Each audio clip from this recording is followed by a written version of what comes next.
আসসালামু আলাইকুম। তো অনেকেই বলতেছো দেশ তো নতুন করে স্বাধীন হলো, তো এ পর্যায়ে হচ্ছে শিক্ষা প্রতিষ্ঠান কবে খুলে দেওয়া হবে, ঠিক আছে? এই প্রশ্নটি হচ্ছে এখন অনেকের মনে যে আসলে নতুন করে যে শেখ হাসিনা তো পদত্যাগ করেছে। তোমরা ইতিমধ্যে জানো বিষয়টি। তো এই পর্যায়ে আসলে শিক্ষা প্রতিষ্ঠানগুলো কবে খুলে হবে এবং তোমাদের যতটুকু তথ্য জানি ততটুকু আমি তোমাদেরকে বলতেছি। তো দেখো, এখন কিন্তু শেখ হাসিনা পদত্যাগ করেছেন হচ্ছে রাষ্ট্রপতির কাছে। এরপরে সেনাপ্রধান যিনি রয়েছেন, ঠিক আছে, এখন কিন্তু সেনাবাহিনীর আন্ডারে আপাতত কিন্তু দেশটা পরিচালনা হবে। এবং সেনাবাহিনী কি করবে? অন্তর্বর্তীকালীন সরকার গঠন করবে। মানে অন্তর্বর্তী মানে হচ্ছে পরবর্তী নির্বাচন না হওয়া পর্যন্ত, যেহেতু 5 বছর রয়েছে, তো তো আরও 4 বছর রয়েছে, তো এই অন্তর্বর্তীকালীন সময়ে কে সরকার বা রাষ্ট্র পরিচালনা করবে সেটা কিন্তু নির্ধারণ করা হবে, ঠিক আছে?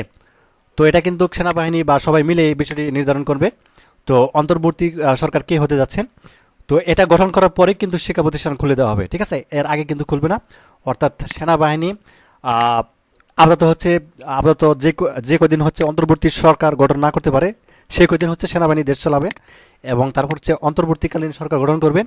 এরপরেই তোমাদের হচ্ছে শিক্ষা প্রতিষ্ঠান খুলে দেওয়া হবে, ঠিক আছে? সেটি অবশ্য তোমাদেরকে নোটিশের মাধ্যমে জানিয়ে দেওয়া হবে। তো আশা করি বিষয়টি বুঝতে পারছো যে অন্তর্বর্তী সরকার গঠন করার পরেই হচ্ছে তোমাদের শিক্ষা প্রতিষ্ঠানগুলো খুলে দেওয়া হবে। তো এই ছিল সর্বশেষ আপডেট। ধন্যবাদ সবাইকে এই ভিডিওটি দেখার জন্য। আল্লাহ হাফেজ।